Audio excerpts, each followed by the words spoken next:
guys, good morning. So, anong oras na? It's 3:37 ng madaling araw. And una lang pumasok yung partner ko kasi medyo masama pakiramdam ko kanina umaga, hindi ko kayang tumayo. And nanigas yung kamay ko. Pag ano siya, namanhid. Hindi lang siya totally naman, parang basta nanigas siya. Itong isa kong daliri, itong dalawa.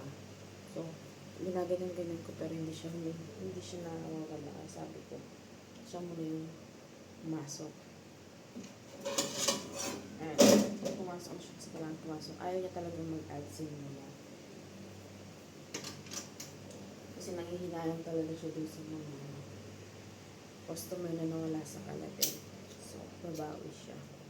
And then, sabi ko, susunod na lang ako sa kanya. Ay, pagdadala ko na lang siya ng pagkain. So, ngayon, nagpiprito ako ng tira namin sanji. Meron po kami tirang ulam kahapon, pero syempre para maiba naman yung almusal niya. Baka magsawa naman kasi. Medyo nanigas tong pork. Medyo nanigas yung pork.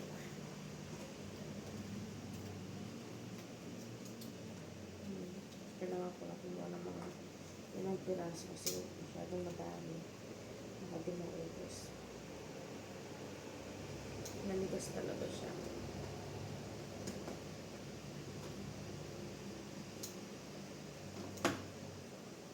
Ayan ako talaga guys. Ano talaga ako.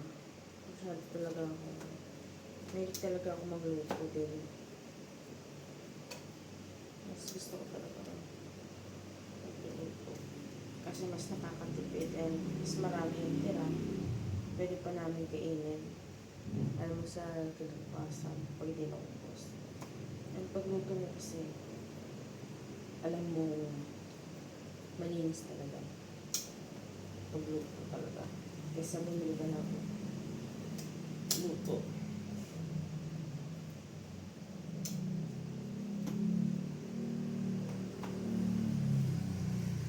Oh my God. So, pero matigas na talaga.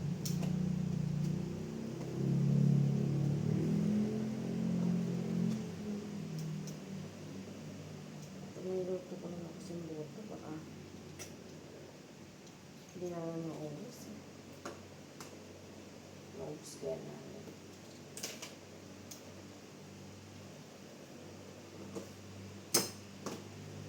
Ito muna yung kainin namin dalawa. Para hindi siya magsawa. Kasi may niluto ko kahapon yung mismo bola-bola. Niluto ko. Merong pang tira kasi medyo madami siya.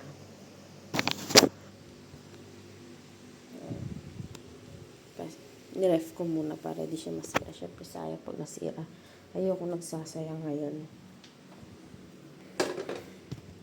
So, wait lang guys. Putulin ko lang yung pupo. So guys, yun yung naka-frozen ngayon. Lulutuin ko na siya. Kasi yun yung magiging almusal namin today. Dadalhin ko dun sa pwesto ng partner ko. And para hindi na rin bumili-bili. Yun na yung uulamin namin. So, lulutuin ko lang siya guys. Magluluto lang ako ng almusal. Dadalhin ko dun. Tapos kung magluto, maliligo na ako. Then, hahapit na ako doon.